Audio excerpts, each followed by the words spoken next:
안녕하세요. 즐거운 라디오입니다. 오늘도 제 방송을 들어주셔서 진심으로 감사드립니다.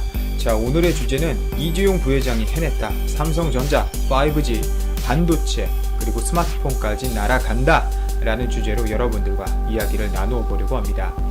우선 아주 좋은 소식이 하나 있죠. 삼성전자가 이 140년 역사를 자랑하는 통신 본고장인 이 미국에서 국내 통신장비 산업 역사상 최대인 8조 원 규모의 초대형 잭팟을 터뜨리며 글로벌 5G 이동통신 분야에서도 결국 초격차 경쟁력을 입증했습니다. 특히 이재용 삼성전자 부회장이 차세대 통신장비 시장에 과감히 도전장을 던진 지 3년도 채 되지 않은 시간에 이뤄낸 성과여서 더욱 주목받고 있는데요.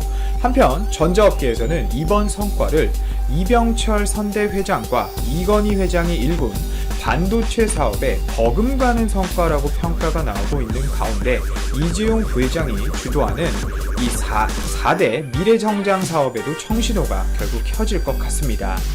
이 부회장이 지난 2018년이죠. 8월 180조 투자 계획을 밝히면서 이 5G를 인공지능, 즉 AI와 전장용 반도체, 바이오와 함께 4대 미래성장 사업으로 지정하고 집중 육성하겠다는 의지를 밝혀왔었죠. 이 부회장은 당시 세계 최초 5G 상용화를 계기로 칩셋, 단말, 장비 등 전 분야에 과감한 투자와 혁신을 주도해 미국과 일본 등 글로벌 시장으로 도약하겠다고 포부를 밝힌 바가 있습니다. 또 2019년 새해 첫 경영 행보로 이 5G 네트워크 통신 장비 생산 라인 가동식에 참석해서 새롭게 열리는 5G 시장에서 이 도전자의 자세로 경쟁력을 키워야 한다면서 5G 통신 장비 사업의 혁신을 강조한 바도 있죠.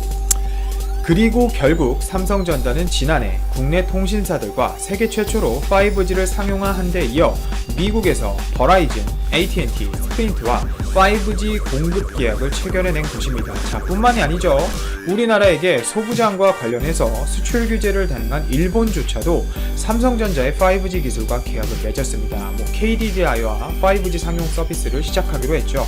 이재용 부회장이 혁신을 통한 이 5G 경쟁력 강화를 강조한 것은 삼성전자의 통신장비 사업이 반도체와 스마트폰, TV 등에 비해 상대적으로 취약하다고 평가받아왔기 때문입니다. 실제 2019년 기준 삼성전자의 5G 기지국 시장 점유율은 16.6%로 경쟁사인 이 중국의 화웨이 32.6%와 에릭슨 24.5% 그리고 노키아 18.3%에 뒤처져 있었죠. 5G를 세계 최초로 상용하며 5G 기술을 선도하는 이 모습에 비해서는 분명 다소 이 점유율 부분에서는 부족한 성적이었음이 틀림이 없었습니다. 하지만 이번 버라이즌과의 대규모 계약으로 삼성전자는 기술적 성과와 이 신뢰성을 전 세계적으로 인정받게 된 것이죠.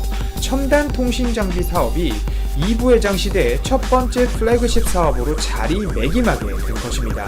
현재 삼성전자가 자체 개발한 모뎀 칩을 비롯해 5G 핵심 주요 부품들은 다운로드 속도가 이미 우수하고 소프트웨어 중심의 가상화 솔루션의 경우 가입자 수용 용량 면에서도 우수한 것으로 알려져 있어 5G 통신 장비 추가 수주가 이어질 것으로 전망되고 있는데요.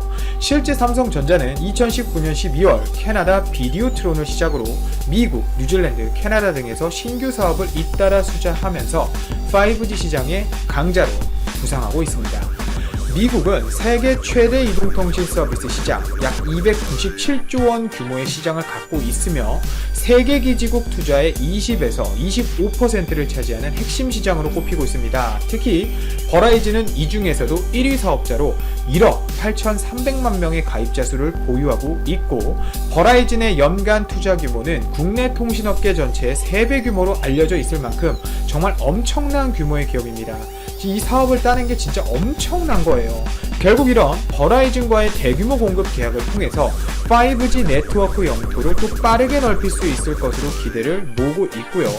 또 삼성은 초고주파 그리고 저주파 가상화 랜 솔루션 기술 분야를 개척해 왔으면서 또 칩셋부터 단말, 네트워크 장비까지 토탈 5G 솔루션을 제공하는 5G 선도 업체가 되었으며 삼성 측에서는 이 5G의 가능성을 실현하고 확대하는 데 혁신적인 네트워크 기술을 지속적으로 선보일 것이라고 호언장담하고 있기 때문에 충분히 잘하고 있는 모습을 또 앞으로도 보여줄 것이란 것이죠. 지금도 잘하고 있지만 말이죠.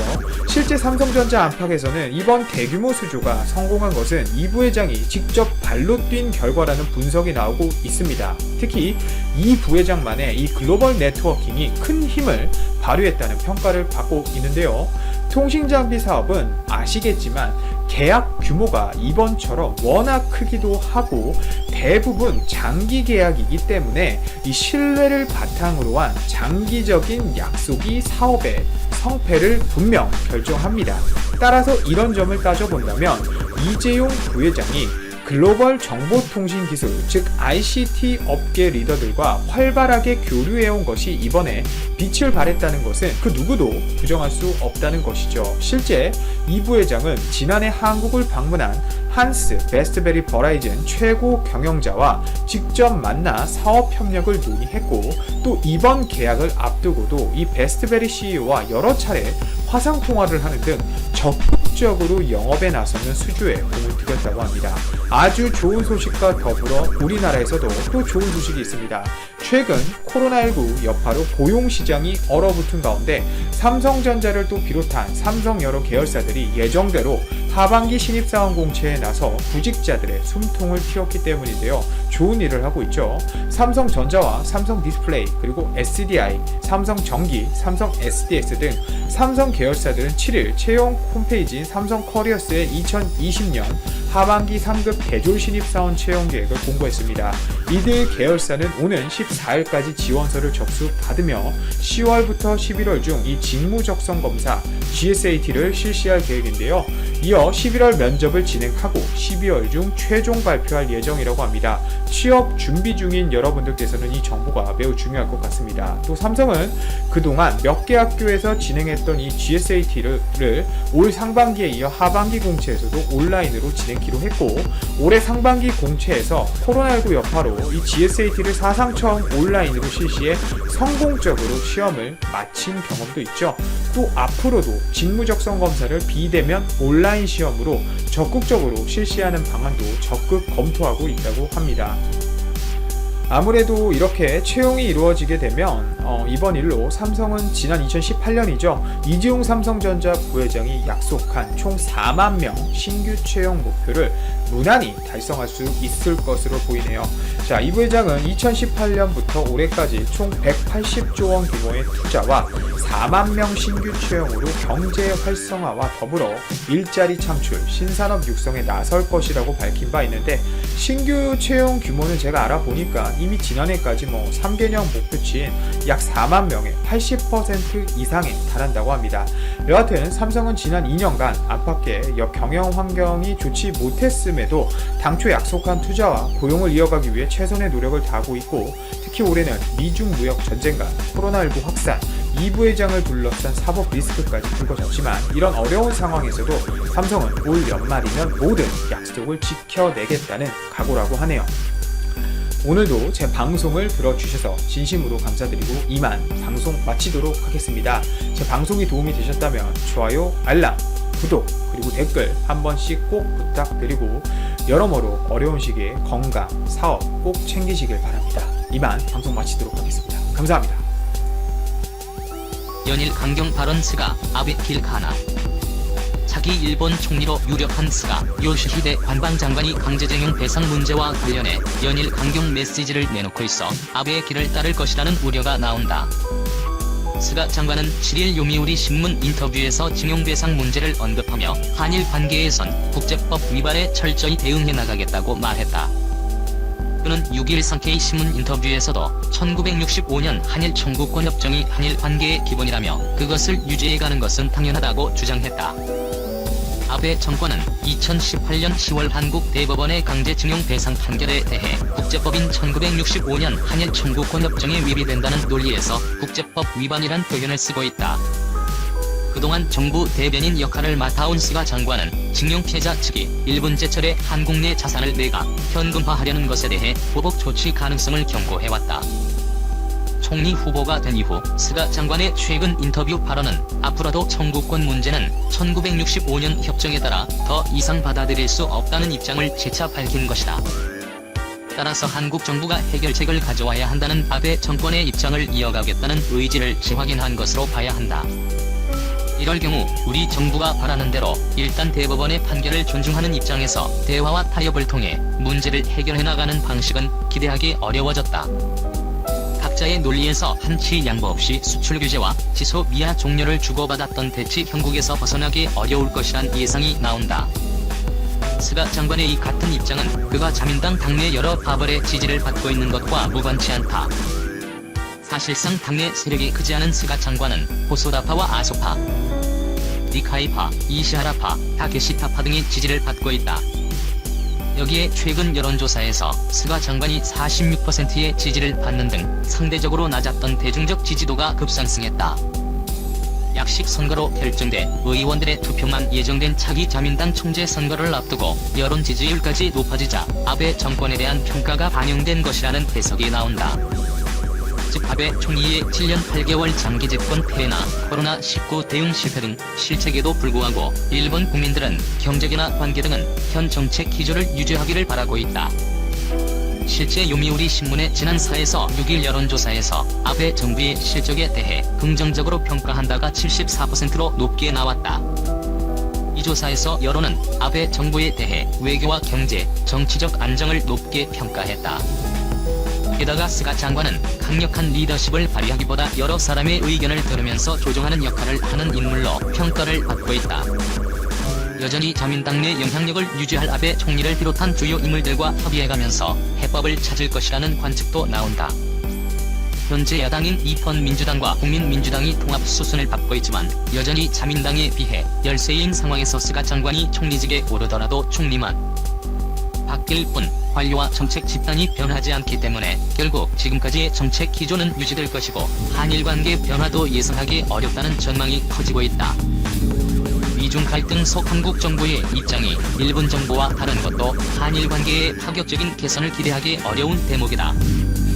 일본으로서는 미일 동맹 차원에서 한국 정부 때리기 역할을 지속적으로 유지해 나갈 이유가 있기 때문이다. 한편 자민당은 8일 아베 총리의 사의 표명에 따른 총재 선거를 고시하고 후보 등록을 받았다. 총리 입후보 의사를 밝혔던 스가 요시히데 관방장관, 기시다 후미오 자민당 정무조사회장, 이시바 시게로 전 자민당 간사장 3명이 고시 직후에 각각 지지의원 20명 이상의 추천을 받아 후보 등록을 마쳤다. 이들은 이날 오후 소견 발표 연설회와 공동기자회견을 여는 것을 시작으로 본격적인 선거전에 돌입한다. 오는 9일 오후 자민당 청년국, 여성국이 주최하는 후보 공개토론회가 열리고 투개표일 이틀 전인 12일 오후 일본 기자클럽 주최의 공개토론회가 한 차례 더 마련된다. 이번 자민당 총재 선거에선 아베 정권이 펴온 정책의 계승 문제, 코로나19 대응 및 경제 정책, 지방 활성화 방안 등이 주요 쟁점이 될 전망이다. 유력 차기 총리 스가 대규모 경기 부양책 추진할 것. 일본의 유력한 차기 총리 후보인 스가 요시히데 관방장관이 아베 신조 이번 총리에 이어 대규모 경기 부양책을 추진할 것이라고 1일 블룸버그가 보도했다. 이날 일본 언론에 따르면 스가 요시히데 관방장관이 가장 유력한 차기 총리 후보로 떠오르고 있다. 집권 자민당이 총재 선출 절차를 간소화해 당원보다 국회의원 의결권을 강화한 가운데 의원표의 70% 이상을 스가 장관이 확보했다고 요미우리 아사히가 전했다. 아이치 생명연구소의 구마노 히데오 수석 이코노미스트는 누가 이기든 정권을 안정적으로 시작하는 게 가장 중요하다. 금융시장은 정책 연속성을 보장받으려 할 것이고 국민들은 코로나에 강력하게 대응하기를 원한다고 말했다. 차기 총리가 대규모 재정 지출, 금융 완화, 규제 완화 등 성장 전략을 골자로 하는 아베노믹스에서 이탈하려는 신호를 내비치는 순간 엔화 강세, 주가 하락으로 이어질 수 있다고 전문가들은 예상했다.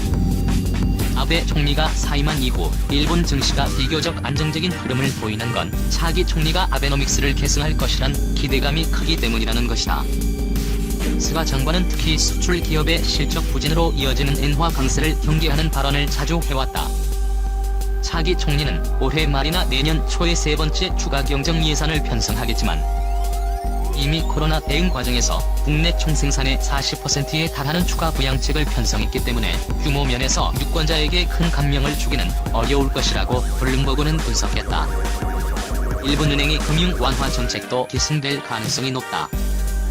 BNP 파리바의 고노료타로 일본 이코노미스트는 BOJ는 정부의 확장 재정 정책으로 인한 금리 상승 압력을 흡수해야 한다며 확장 재정과 완화적인 금융 정책 기조에는 어떤 변화도 없을 것이라고 말했다.